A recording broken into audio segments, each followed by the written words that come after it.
yewe Vitali we ndabizi uri kumva saba Imana imbabazi wihane waje wiyoberanya mu gatenga uza wigira umukristo kandi utari we Imana nta nubwo ikubona n'ibyo ukora byose ntikubona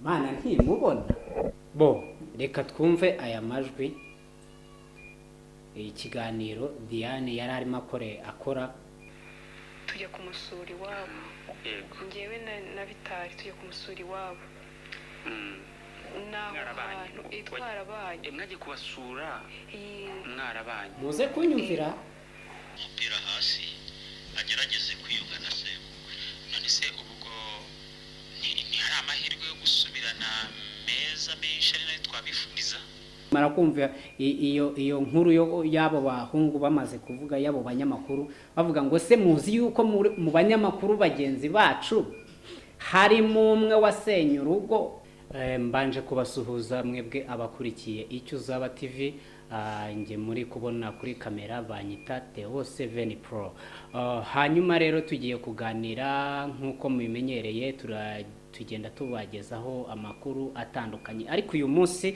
by'umwihariko tumaze iminsi twumva saga y'ibintu bijyanye n'ubukwe bwa Vitali ndetse na Diane uyu munsi nibyo tugiye kuvugaho njyewe rero hari ahantu ndimo nshaka kuza kurasaho cyane Diane yaravuze ngo ndavuga ku ruhande rwa Diane ze no kugaruka ku ruhande rwa Vitali nubwo Vitali nta kintu aratangaza ariko hari ahantu Diane yavuze aravuga ngo yagiye gushaka ataramenyana n'umuryango wo kwa Vitali ariko nanone aza kongera arivuguruza aravuga ngo yari yaramenye yari yaramweretse mushiki we amwerekana mukuru we ngira ngo ahari ndetse na mama we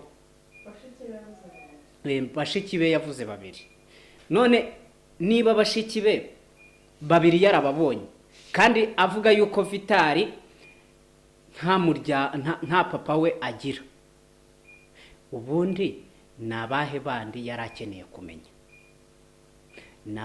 nabandi bahe ku muryango wo kwa Vitali yarakeneye kumenya ndashaka kugira ngo wenda abantu muri buze kudukurikira muri buze kuduha ikigero cyo kugira ngo niba ugiye kubana n'umuntu cyangwa se n'umugore wawe ku bantu niba musanzwe mutaziranye imiryango yanyu isanzwe itaziranye ariko se nuruhe rugero cyangwa se nabahe bantu bashobora kuba baziranye ku ruhande rw'umugore cyangwa se ku ruhande rw'umugabo ni hehe bigarukira kugira ngo bigere ku rwego rw'uko abantu bashobora gushyingirana cyangwa gushyingirwana ku bana bo nge ku bwanjye sinzi niba ari uko wenda ntazi ibijyanye n'umuco cyangwa se n'umuco wa kinyarwanda cyane dore ko tuba twebwe tutasobanukiwe ibintu byinshi ku bijyanye n'umuco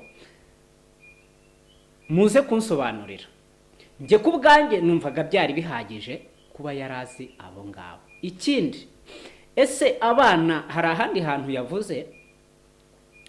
hantu Diane yavuze aravuga ngo yabwiye Vitali aramubwira ngo ajyane abwire mama we cyangwa se umuryango wo kwa Vitali ujye kubonana n'umuryango wo kwa Diane ese abana baba bafite uruhare rwo gufata ababyeyi babo bakababwira ngo ni muze njye kubereka aho ngiye gushaka abana nibo babigiramo uruhare cyangwa umwana njye uko nari mbizi nari nzi yuko umwana afata ababyeyi akababwira ati njye rero hari umukobwa nakunze wo kwa runaka bagafata umwe mu muryango ubahagarariye akagenda akajya kureba uwo mukobwa yamara kumureba igihe kikazagera hariho n'igihe bitewe naho iyi si tugeze n'iminsi tugezemo ni viziyo bagenda agendeye rimwe, ariko ubundi nge nari nzi yuko babanza nyine bakajya kureba uwo mukobwa cyangwa se baba banamuzi nta kibazo, hanyuma bakabona kohereza ukuriye umuryango ari we n'ubundi wa wundi wagiye cyangwa se banohereje n'undi simbizi, akagenda akajya kureba nyine uwo mukobwa akajya gufata irembo. Sintekereza yuko umwana ari we ufata umwanya akavuga ngo nimuze njye kubereka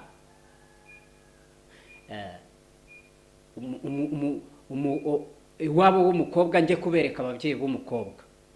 Umuhungu cyakora cyangwa se umukobwa ni ukuvuga ngo umuntu twashimanye ni runaka, n'ubundi baba ari abana baba basanzwe basurana, baba babazi kuko byanze bikunze ndatekereza Vitali ataragiye ngo ahite ngo bakora ubukwe. Hari igihe cyabayeho cyo gutereta Diane, nubwo bavuga mu mezi 6, ariko mu mezi 6 birashoboka ko hari iminsi Vitali yagiye asura Diane, agasura akagenda agasanga ababyeyi be bahari.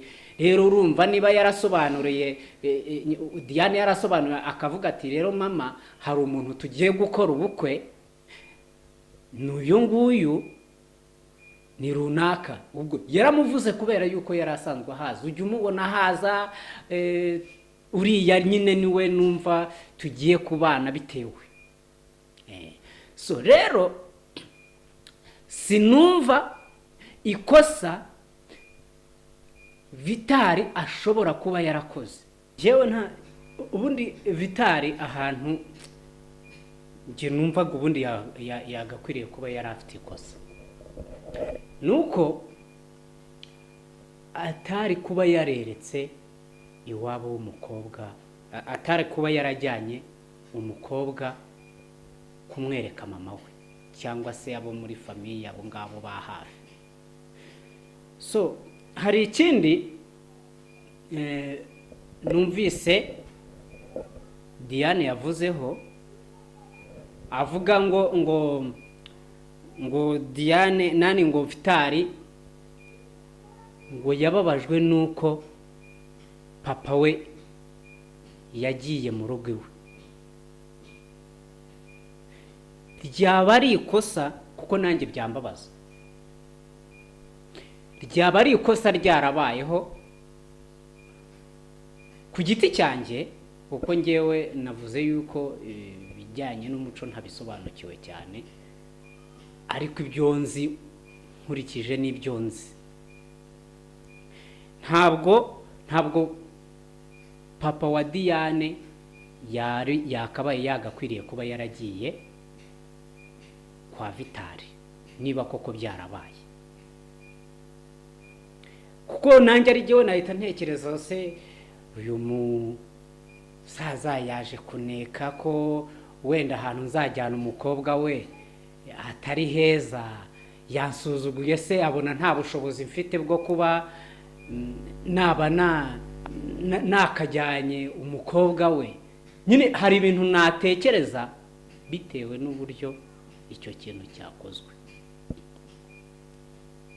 kuko njyewe nzi yuko akenshi burya umusaza n'ababyeyi bafata umwanzuro wo kujya gusura umukobwa cyangwa se umuhungu aho ari uko igihe cyo kugera mu rugo, hari nko mu gihe cyo kugera mu rugo abana baramaze gushinga urugo byararangiye, baje wenda kugera mu rugo guhemba se cyangwa se byararangiye baramaze kuba umuryango umwe. Ariko ahangaha ndumva harajemo akandi kantu, niyo Vitali yaba yarababaye ku ruhande rwanjye byaba bifite ishingiro, ariko nanone ntabwo Vitali icyo kintu aramutse yaragikoze hari kose yakoze wenda rishobora kuba ryarabangamiye Diane kubera icyo kintu cyo kuba papa we yaragiyeyo. Tumva Vitali nawe yaba afite amakosa. Mpamvu mvuga ko yaba afite amakosa ni iyihe? Nuko bajya gufata umwanzuro wo kuvuga ngo reka tubane. Papa wa Vitali papa wa Diane ntiyari ahari, na mama wa Vitali ntiyari ahari, ndetse n'imiryango ntiyari ihari. ni ukuvuga ngo abana bafashe umwanzuro wo kubana rero ibyo ngibyo nibo babiganireho, baravuga ati nkurikije nibyo numva nifuza kugeraho, njyewe nkunda ibi nanga ibi, rero ndabona twabana, sibyo? ni urugero.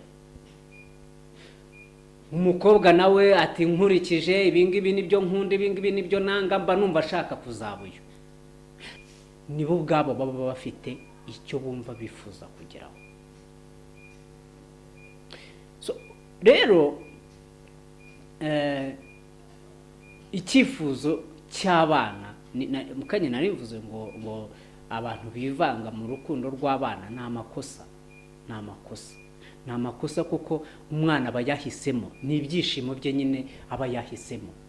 Rero iyo ugiye kumucarenjinga mu mutwe ukamubwira ngo ibingibi bimeze gute, simvuze yuko byavuzwe ku ruhande rw'ababyeyi ba Diane, simvuze yuko, ntabwo mvuze yuko babwiye Diane ngo wijya ahangaha, uyamvuze ku mpande zose z'ababyeyi, kuko nzi yuko bibaho akavuga ngo uyu nguyu sinamushyingira, uyu nguyu sinamushyingira, ariko burya abana iyo bakundanye nibo baba bazi uburyo bagomba kuzabana, kuko baba bagiye kubaka ubundi buzima bwabo. Mwebwe icyo muba mugomba kubashyigikiramo ni ukubabwira ati bana rero turi mugiye kubana, niba mwahisemo kubana,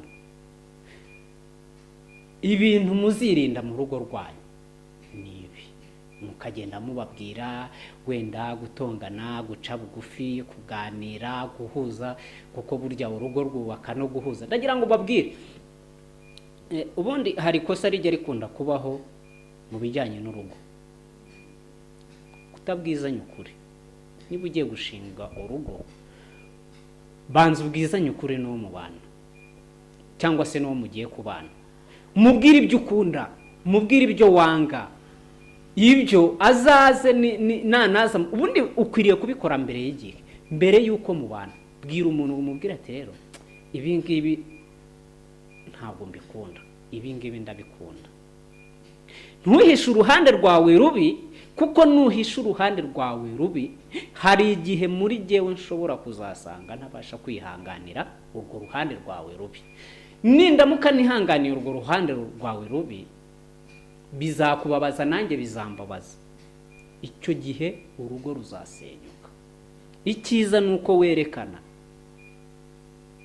uruhande rwawe rubi n'uruhande rwawe rwiza. Bibaye bikunda, biramutse bigukundira, byaba byiza, kuko aho ngaho niho haba habayemo. Rero ikintu nsigaye mbona gisenya ingo z'uyu munsi ni ukutabwizanya ukuri. Kutabwizanya ukuri, kutamenya kwihanganira ikintu runaka. Menya icyo ukwiriye kwihanganira, menya n'icyo utakwihanganira. Bwira umukunzi wawe, umubwira ati hari defo njya ngira, nujya ubona bincitse uzajya umbwira ati bya bintu byagucitse.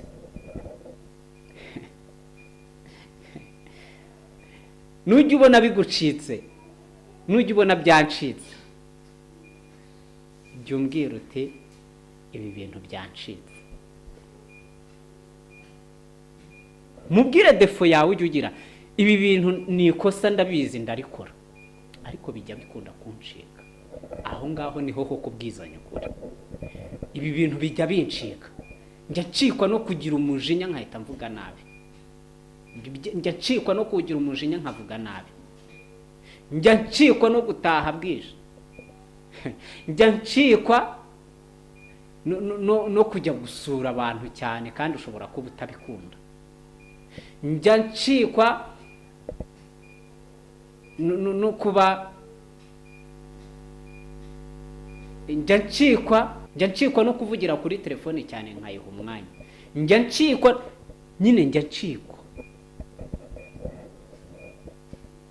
ubundi njya ncikwa isobanuye ukuri kwawe. Ubundi njya ncikwa ikwiriye gusobanura ukuri kwawe.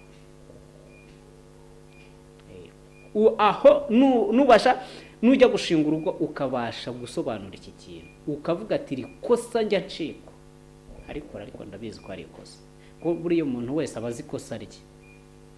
njya ncikwa niba uri umugabo nkakunda kwitegereza abandi bagore ndategereza sinzi niba icyo ngicyo cyo nkivuze hari umuntu wapfa kujya. Njya ncikwa nkakunda kwita abandi bantu sheri kandi ushobora kuba waba utabikunda. Njya ncikwa nkavugana n'abagise aba bantu twakundanye mbere. Nubona byacitse uzabyihanganira ariko nta wundi mutima mubi, nuko nyine mba nanga kwikuraho abantu. Cyangwa se ukavuga ati wakakubwiza nawe ukura akakubwira ati rero ibyo nibigucika kubyihanganira sinzabishobora. Niko kubwizanya ukuri, niko kubaka urugo. Nkunda ibi ngibi simbikunda, aho niho ho kubaka urugo bya nyabyo, ukubaka urugo rugakomera. So rero icyo nshatse kubabwira inshuti zanjye nuko hajya habaho kutabwizanya ukuri. Reka tugaruke nari nshatse kuvuga kuri aka kantu.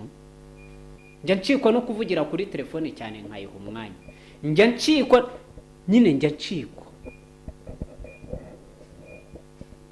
ubundi njya ncikwa isobanuye ukuri kwawe. Ubundi njya ncikwa ikwiriye gusobanura ukuri kwawe. Aho nubasha nujya gushinga urugo ukabasha gusobanura iki kintu, ukavuga ati rikosa njya ncikwa ariko ndabizi ko ari ikosa, ko buriya umuntu wese abazi ikosa rye. Njya ncikwa niba uri umugabo nkakunda kwitegereza abandi bagore ndategereza sinzi niba icyo ngicyo cyo nkivuze hari umuntu wapfa kujya. Njya ncikwa nkakunda kwita abandi bantu sheri kandi ushobora kuba waba utabikunda. Njya ncikwa nkavugana n'abagise aba bantu twakundanye mbere. Nubona byacitse uzabyihanganira ariko nta wundi mutima mubi, nuko nyine mba nanga kwikuraho abantu. Cyangwa se ukavuga ati wakakubwiza nawe ukura akakubwira ati rero ibyo nibigucika kubyihanganira sinzabishobora. Niko kubwizanya ukuri, niko kubaka urugo.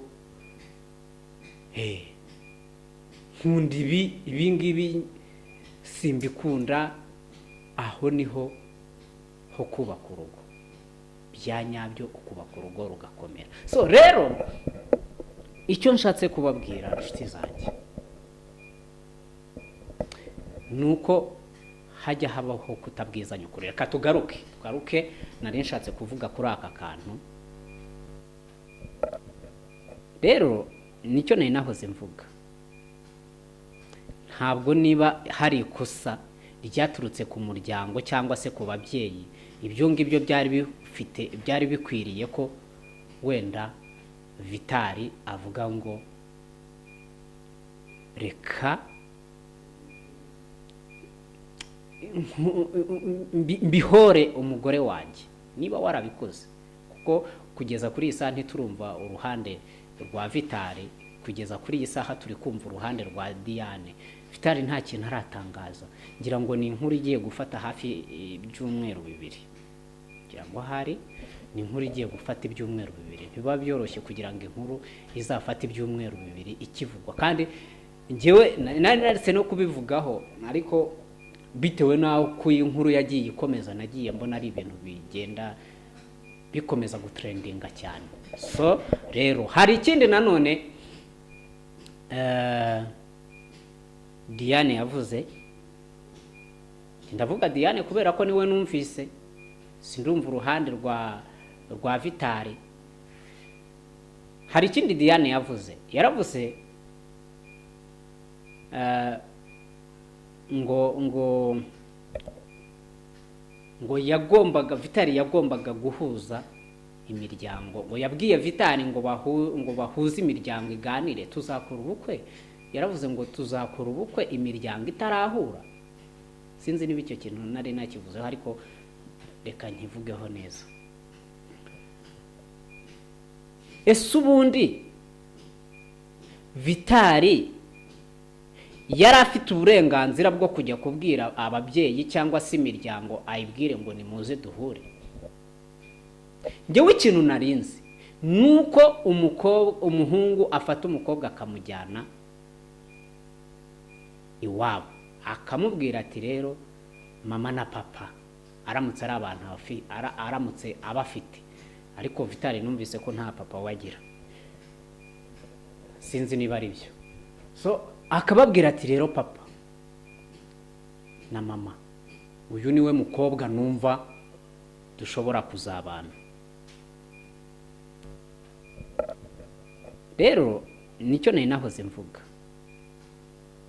ntabwo niba hari ikosa ryaturutse ku muryango cyangwa se ku babyeyi, ibyo ngibyo byari bikwiriye ko wenda Vitali avuga ngo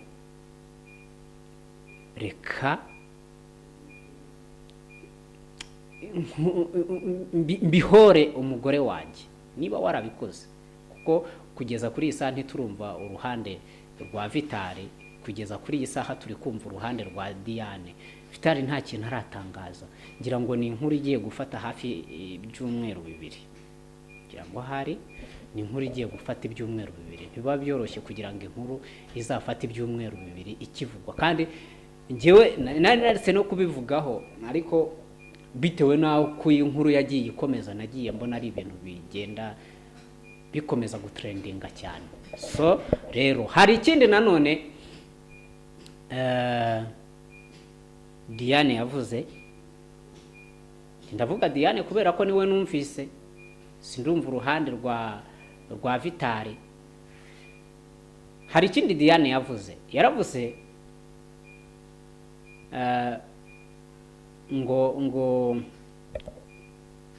ngo yagombaga Vitali yagombaga guhuza imiryango, ngo yabwiye Vitali ngo bahuze imiryango iganire, tuzakora ubukwe.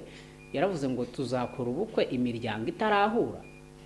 Sinzi niba icyo kintu nari nakivuzeho, ariko reka nkivugeho neza. Ese ubundi Vitali yari afite uburenganzira bwo kujya kubwira ababyeyi cyangwa se imiryango ayibwire ngo nimuze duhure? Njyewe ikintu narinzi nuko umuhungu afata umukobwa akamujyana iwabo akamubwira ati rero mama na papa aramutse ari abantu aramutse abafite, ariko Vitali numvise ko nta papa wagira, sinzi niba ari byo. So akababwira ati rero papa na mama, uyu niwe mukobwa numva dushobora kuzabana. Hari ahantu Diane ngo papa we yamubwiye ngo ariko se kubera iki mwihererana ibintu byanyu mbona biri mu kirere? Ubundi iyo ubukwe butaraba, ibyo koko umukuba umufata nk'umwana wawe nta kibazo, ariko ngira ngo ahari si bijya bibana ngombwa ko winjira mu mwihariko w'umukwe w'ibyo ari gukora, kuko icyambere abasabwa n'inkwano bagomba kuba yarayitanze. So ku ruhande rwa dote rero hari bitegurwa n'uruhande rw'umukobwa. Uruhande rw'umukobwa ibyo bumva bashaka gukora nibyo bakora bitewe n'ubushobozi bafite, bakabikora bakabitunganya bakabishyira ku murongo.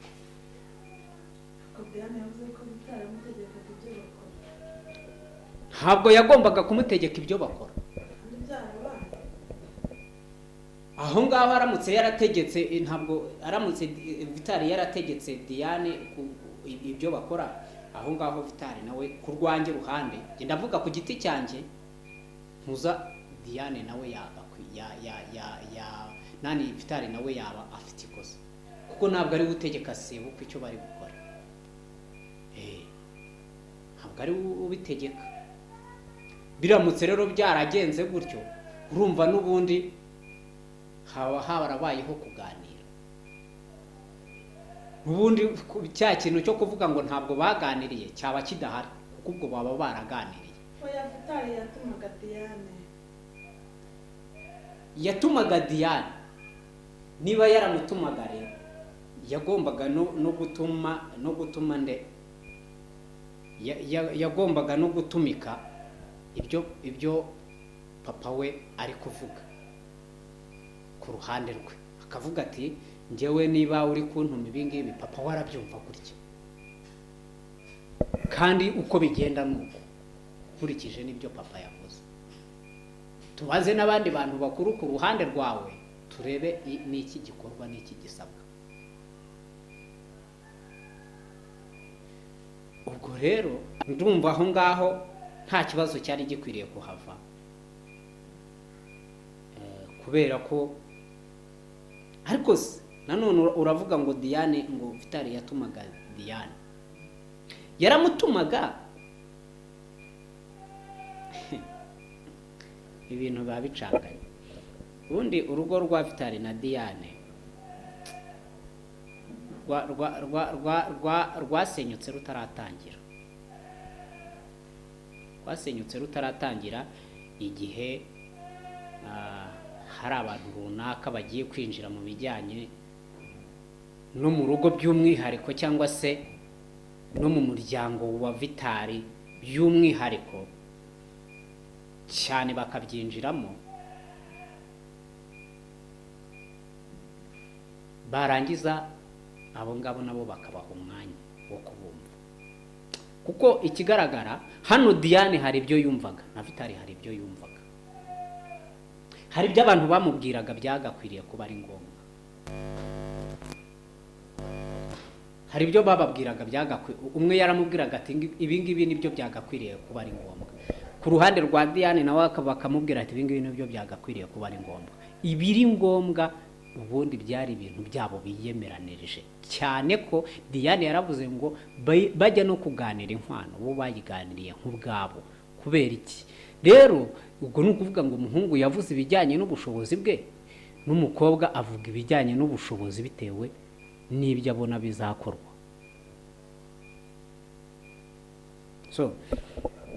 So hari ikindi kintu rero nanenze, ariko wenda ntaragera ku kintu nanenze, reka tubanze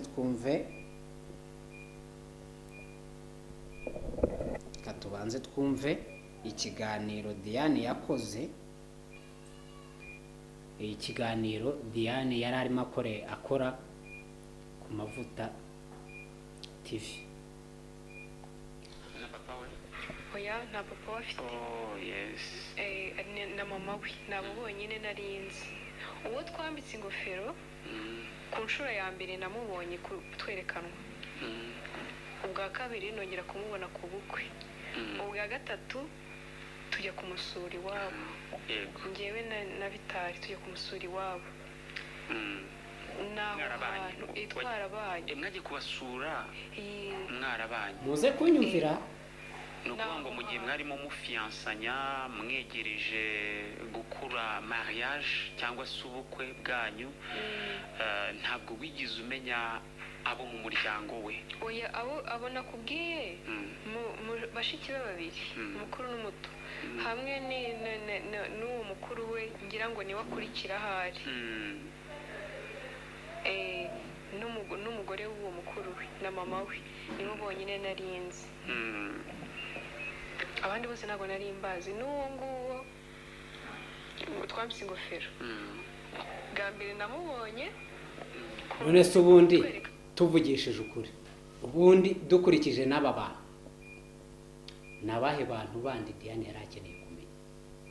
yari akeneye kumenya kwa nyirasenge, kwa se wabo, kwa musekuru, kwa nyirakuruza, kwa paka. Ibyo bintu ntabwo ugomba guhita ubimenya ako kanya, kuko umuryango uba ari mugari. Niba wamenye uzaba sobukwe, ubwo ni so wamumenye, sobukwe wamumenye n'ubundi ni so, sibyo? So w'umugabo wawe n'ubundi aba ari so, na so w'umugore wawe aba ari so, ko mwese mwabaye abana.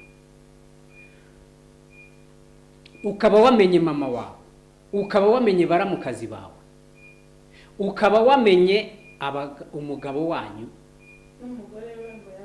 n'umugore we umuzi, ubundi ni iki uba ushaka kumenya kindi?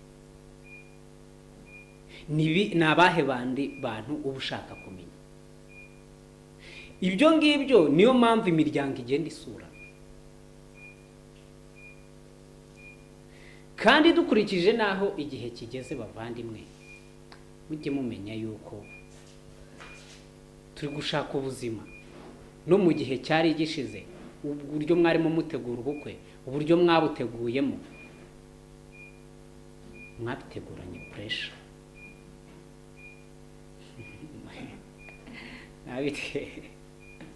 Reka dukomeze hano gatoya twumve Diane n'ubundi. Twerekanywe nibwo bwa mbere namubonye, nongera kumubona ku bukwe tumwambika ingofero, nongeye kumubona twagiye kumusura.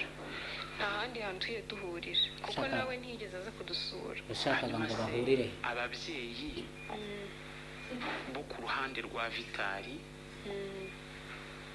bari bazi ababyeyi bo ku ruhande rwawe, no kuvuga mama na papa wawe, bageze igihe cyo kuganira, guhura ngo basabane, basengane? Ntabwo bari babazi, n'ibyo nkubwira ngo kuko harimo umuntu wanjye yigeze kujya kuherekeza umushuti we, aravuga ati njye najyanye na kanaka, yagiye iwabo w'umuhungu. Nibyo bya bindi njye nahoze mvuga, ibyo bya bindi nahoze mvuga. Ubundi yagombaga kubamenya ate? Nubuhe ubundi yagombaga bagombaga kubamenya gute? Diane na Vitali nibo bagombaga guhuza abo babyeyi, cyangwa ubwabo bagombaga kubigiramo uruhare bagashaka uburyo babona? Nibo yaraje gufata irembo, igihe cyo gufata irembo, cyangwa se no kubasura bakababwira ati imiryango niyi, nguyu umuhungu wacu yakunze umukobwa wanyu. Icyo gihe nibo ababyeyi bo bagombaga, nibo barashakaga kumenyana, nibwo bagombaga kugira uruhare rwo gukora iki, rwo kujya gushakana nk'imiryango bakaganira. Ntabwo umuhungu yari afite uburenganzira, kambivuge gutyo, nta burenganzira yari afite ko guhuza ababyeyi. We nta yaba ananasuzuguye, haba harimo n'agasuzuguro, bivugishe n'ukuri, haba harimo agasuzuguro. Aracyari umwana, ntabwo aragera ku rwego rwo gufata imiryango ngo ayihuze.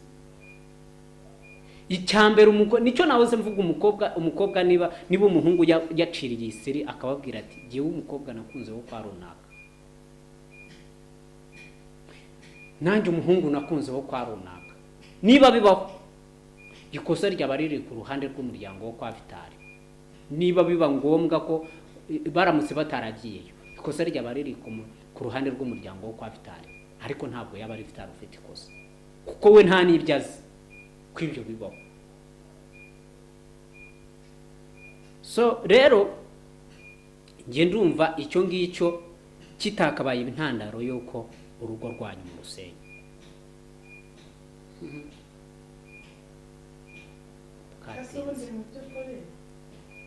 ikintu byanavuga ko cyasenye urugo ni iki kimwe byo mwumvise mu bintu byose ariko burasi nta nacyumva.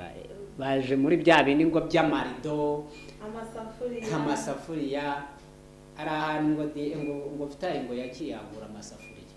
Si ubundi ni ikosa kuba umugabo yagura ibikoresho byo mu rugo aramutse abibonye? Ntabwo ari ikosa. Kubera iki biza rero?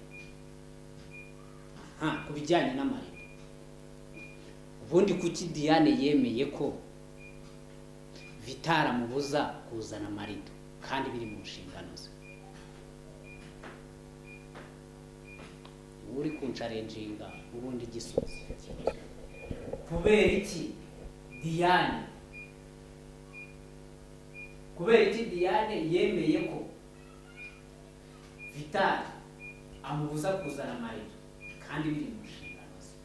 ariko rero nk'abantu babiri bakundanye bagiye kubana hari ibintu bumvikana kandi turebye kuzana amarido kwa Diane cyangwa kuba Vitali yayagura byose ni kimwe. Ugize Imana ukabona ufite umugabo wishoboye akakubwira ati bimwe muri ibi bikoresho nzaba mbifite ntuzabizane, uba worohewe. Ahubwo icyabaye ikibazo kuki Vitali yemeye ko azayagura nyuma agahindukira akemera ko atazayagura, akabibabwira ibi amafaranga yarinze gukoreshwa, bikaba ngombwa ko ibintu bitinda bikaba stress bikarinda ubwo bajya gutaha muri bo nta n'umwe yaguze. rero hari ikintu numva aha ngaha ntabwo Diane yagombaga kwemera ko Vitali, kuko umugore buriya umugore hari icyo bita gutegura urugo rwawe ahantu ugiye kuba, sibyo? Ni wowe uzi uburyo uri gusase, ni wowe uzi uburyo uri butegurire umugabo, sibyo? Umugabo nawe afite uburyo ari bugutegurire, sibyo? Ariko hari ibintu biba bizwi nkaho ari inshingano. Ariko Diane avuga ko na nyuma yashatse kuyagura telefone y'umugabo ikamunanira. Telefone ni ngombwa se? Ni ngombwa ngo biba biri muri wajye guhamagara kuri telefone, ajya gupima. ajye gupima iki kandi bari barapimye se? Oya, yavuze ko we na murumuna we bashakaga kujya gupima barebe se tuzazana amarido angana gute, bajyane ku mutayeri ayakore neza, igihe cyo kubukwe nyine kigere yararangiye. Ariko harimo n'akandi kantu n'ubundi karimo katari keza katumaga Vitali nawe yumva hasa nkaho harimo agasuzuguro. Vitali yashakaga amarido nk'ayo kwa sebukwe. Vitali rwose ni umukire. Oya ariko ni na byiza. Mbese ni ahantu mbese si byiza? Njye ndumva ari na byiza ahubwo. nta rugo rwubakwa mu rugo. Ababyeyi mbese niba ubushobozi bufite Kuki atayaguze? none se kwa sebukwe kuki babonye ubushobozi bwo kugura ayo marido? Oya, bavuze ko atari kugura nk'ayo kwa sebukwe n'ubundi. Kabishwa atatanye wasanga Vitali yari kuyanga. Kandi wari uvuze ngo yari yageze ngo yashakaga kugura ngo amarido nk'ayo kwa sebukwe. Vitali niyo yashakaga. Niyo yashakaga nyine. None se urumva niba njye ndumva ari byiza ahubwo niba yari yabereye icyitegererezo cye, niba kwa sebukwe bari bamubereye icyitegererezo, ahubwo ndumva bari bagakwiriye kuvuga ati uyu mwana rwose twomeze tumuhe icyitegererezo cyiza. Ntawamenya. So hari ikindi kibazo rero nanone cyagiye ibintu byagiye bivugwa. Bako ibintu byo kwa Vitali na Diane ni birebire ntabwo, kuko numvise na fiyansa yawo ukuntu yagendaga habagaho gushwana ngo bakoze inama, Vitali avuga ko Diane yabivuyemo, kandi ntabwo wigeze wumvamo. Ngaho ngo Vitali Diane yavuze ko yabivuyemo. Nese ubundi tuvugishije Diane yakundaga Vitali dusesenguye, yaramukundaga kandi Diane ntabwo yakundaga Vitali. Hari impamvu ya mbere Diane ishobora kushingiraho mvuga ko Diane atakundaga Vitali. Yagiye yumva amabwire y'iwabo menshi. ayahe Nk'urugero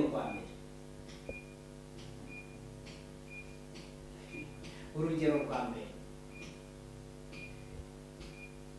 kuba yarumvise kuba ibintu papa wa Diane yavugaga cyangwa se yavugaga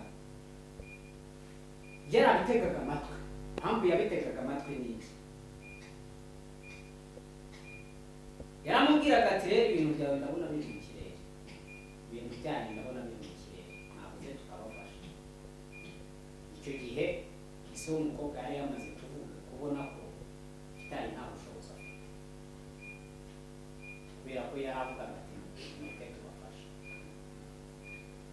Kandi burya iyo ujya gufasha umwana niyo wamubwira ukamubwira ati rero umwana wanjye akira, biragushobora no gutekerera umwana ukamubwira ati rero umwana wanjye ibi ngibi reka ndabikora nta kibazo. ntabwo vitari yari kwanga ko sebukwe amufasha iyo biza kuba byagenze mu buryo bwiza. Nta nubwo ari ngombwa kuvuga ngo ibi ngibi ngo ngewe nzabikora ngo nk'umubyeyi kubera yuko abana bambwiye ko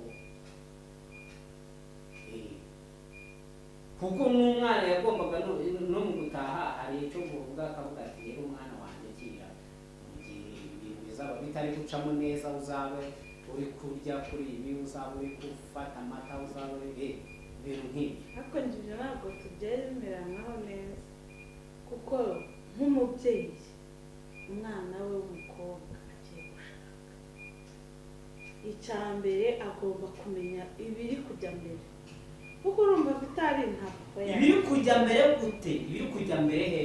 icya mbere ese ubu vitari afite ababyeyi sibyo? N'umukobwa afite ababyeyi. Rero ku ruhande rw'umukobwa baba bafite ibyo bari gukore, no ku ruhande rw'umuhungu baba bafite ibyo bari gukore. ariko byose bihuriza hamwe n'ubundi bikaza mu bantu babiri nyine. Biza mu bantu babiri nyine. Urakoze cyane. Biza mu bantu babiri. Ariko ntabwo njyewe umugore afasha akavuga ngo iwacu bambwiye ngo baduhe iki. ariko rero icyo gihe umwana ntabwo umubaza ngo nguhe, uramuha ukamubwira ati mwana wanjye akiri, ntabwo umubaza ngo nguhe. noneho umukwe ngo ukorere iki, icyo gihe biba bimaze kumvikana ko turi mu kiganiro. Uretse gato ndahita nyumuhagisha. Rero ntabwo biba biri ngombwa ngo arakora iki, ari buze kumubwira ngo urabikora gutya, biragenda gutya, ngo kugira ngo nguhe ngo ugende ubibwire umugabo wawe. Ibyo bintu ubwabyo byonyine biramutse binakozwe gutyo, keretse n'inka se agiye kumugabira, ni isambu se agiye kumuha. Ni umunani bagiye kumuha. Iyo ari umunani aramubwira ati bana banjye ni muzi, rero nifuzaga kubaha ahantu mushobora kuba mwifashishije aha naha, rero bana banjye mbagabiye, sibyo? Ibyo ni ibintu byumvikana.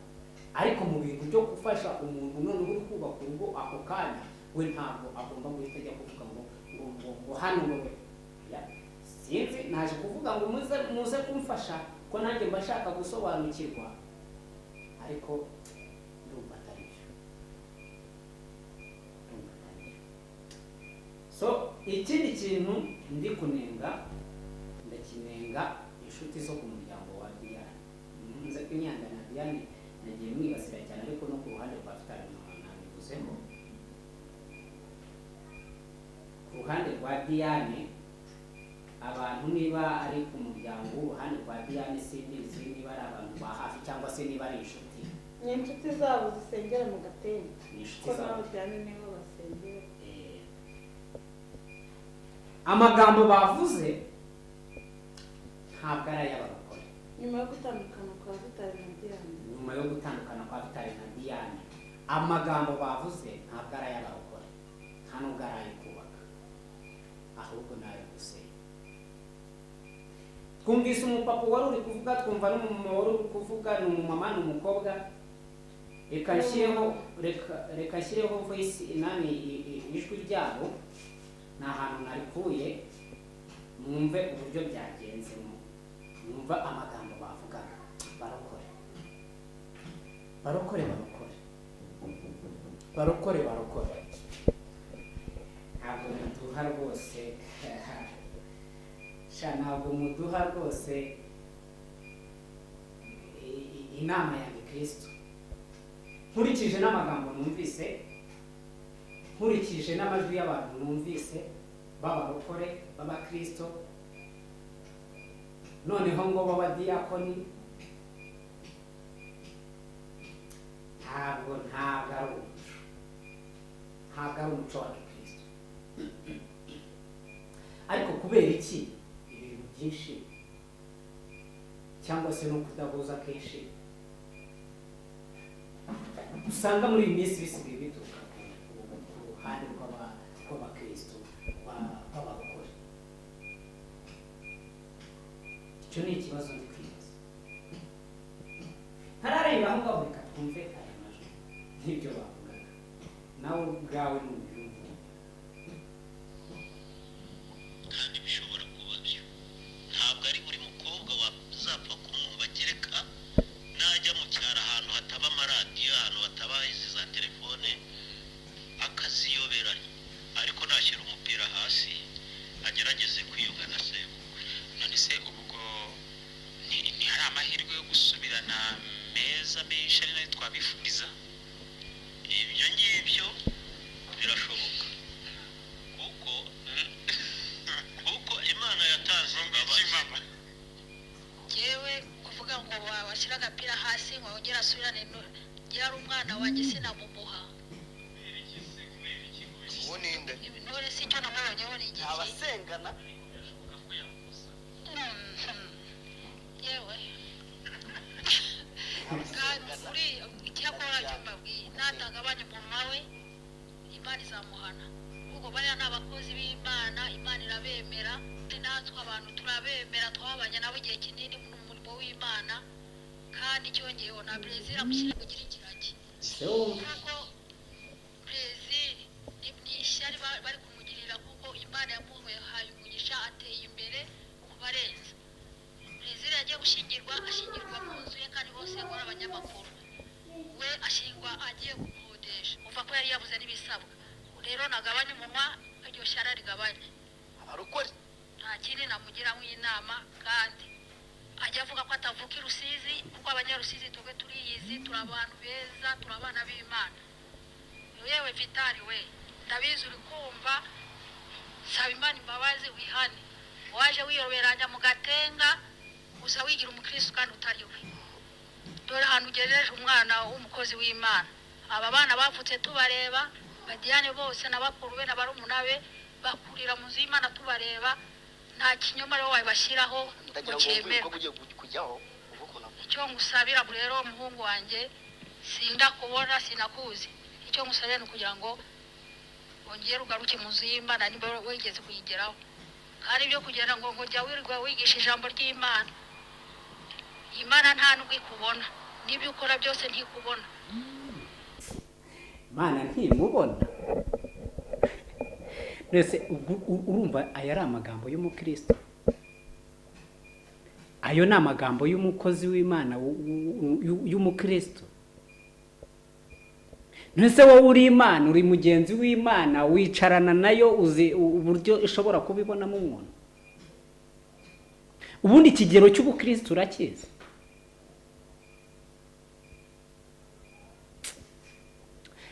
Ntabwo umuntu w'umukristo avuga aya magambo. Ntabwo umuntu w'umukristo avuga aya magambo. Imana ntabwo imuzi. Ngo gute se? Wabwiwe n'iki yuko Imana itamuzi?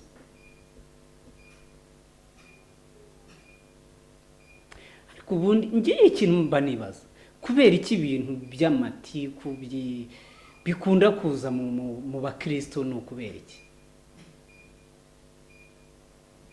Uretse muze kumva nanone gatoya hano, no mukobwa, hari undi mukobwa nawe wavuze nyuma y'uyu mudamu. Imana ukorana n'Imana. ishaka mwete n'uburyo uyibona. Urakoze. Umva nyuma y'uyu mukobwa. Rero aze igihe muzemo umugore wamwirukana akigendera, ugasigara wambaye impeta. Wenda ubwo iyo niyo yaguze mu isoko, ariko ntabwo ariyo Diane yamwambitse.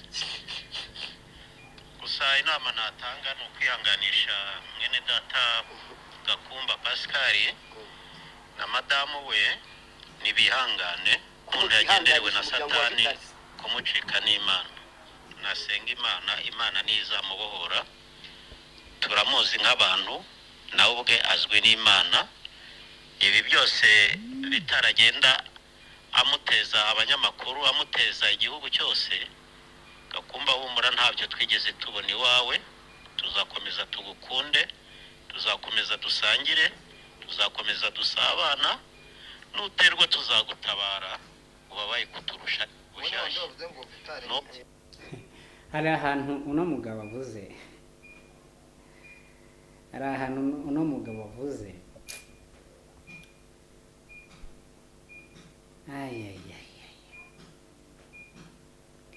ariko se mpita ntekereza iyi nkuru nyumva ubwa mbere hari abahungu b'abanyamakuru barimo baganira bari kuganira ku rupfu rwa Theo ariho hajemo uriya muhungu witwa wo kuri Zaburishya Plaisir ariho hajemo baravuga ngo ese mwebwe ko muvuga ibyo ngibyo mwaba muzi ko muri mwebwe hari umunyamakuru uri gusenya urugo rwa mugenzi wacu kandi w'umunyamakuru. Iryo jambo barivuga nibwo twese tubona Diane aje gutanga ikiganiro. Tukimara kumva iyo nkuru yabo bahungu bamaze kuvuga yabo banyamakuru bavuga ngo se muzi yuko mu banyamakuru bagenzi bacu harimo umwe wasenye urugo rwa mugenzi, bivugwa yuko hari umwe wasenye urugo rwa mugenzi wacu. Nibwo Diane yahise aza akora ikiganiro, ibintu bihita bitangira kujya hanze. None se ni gute bari kuvuga ko Vitali, ni gute bari kuvuga ko Vitali ari we uri kubateza abanyamakuru? Ese ko Vitali atari kujya kwitangaza amakuru ngo avuge iby'urugo rwe? Rero ahangaha ho sinemeranya nabo. Naho ibya Plaisir byo nta n'uwabimenya.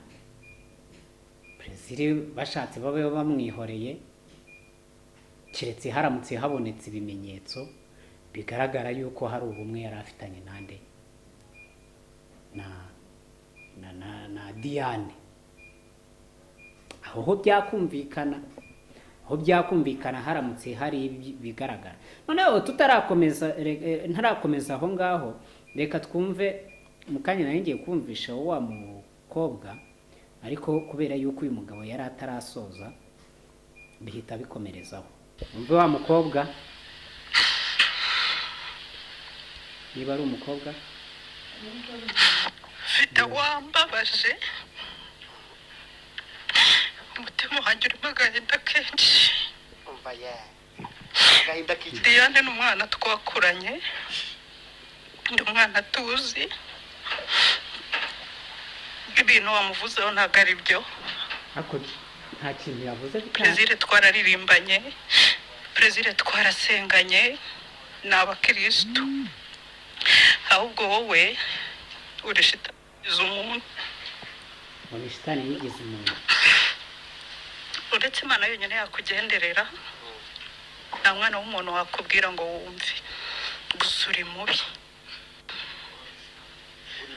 Vita Imana yo mu ijuru izandinda bakwe basa nkawe. Kuko njye kwihangana ntabwo ngira. Basa? Nagukorera ibirenze. Kwa Papa Rebeka tubafata nk'ababyeyi bacu. Twaturikira ahangaha. Imana izamurinda bakwe basa na Vitali. None se tuvugishije ukuri, aya magambo nayo y'abarokore?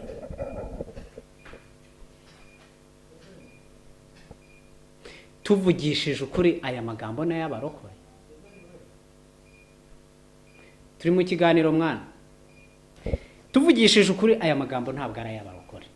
Kuko uyu mugabo, uyu mudamu ndetse n'uyu mugabo, nkurikije n'amagambo bavuze, n'abantu bare kubyumva hanze. Ubundi ijambo ry'Imana,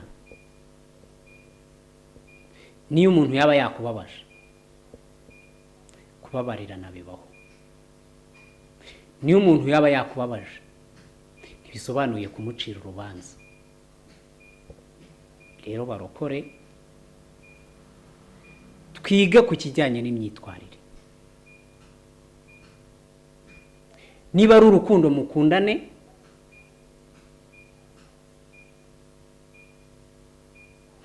niba mwumva mutabishoboye nyine muba abapagani birangire.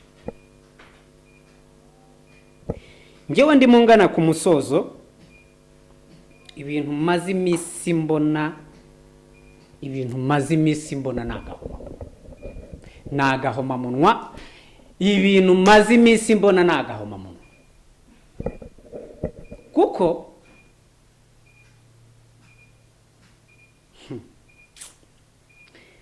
ari ngiye kuvuga kuri uriya ngo mwene wabo na Theogene, nawe ngo ni umurokore. Ni umurokore muri ADEPR.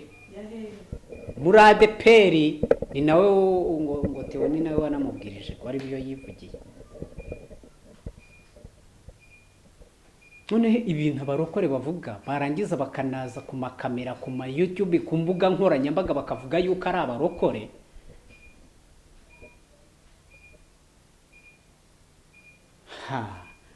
Gusa ikintu nabwira abantu nuko dukeneye gukizwa mu mitima yacu, tutarebeye kuri bagenzi bacu. Hari umugabo w'umupasiteri ndibuze gukora ikiganiro muri iyi minsi, ari inkuru ndi kubategurira. Hari umupasiteri uri kuvugwa watanze umwana we mu igitambo. Tube tubiretse ntabwo n'uwo mu Rwanda avuga ikinyarwanda, wenda n'uwo mu Rwanda cyangwa ni n'uwo hanze, gusa ni ikinyarwanda n'amajwi nzayabumvisha. N'ay'umugore avuga yuko yatanzemo umwana w'igitambo. Umupasiteri rwose yatanzemo umwana w'igitambo kugira ngo abone imbaraga zo gukora ibitangaza.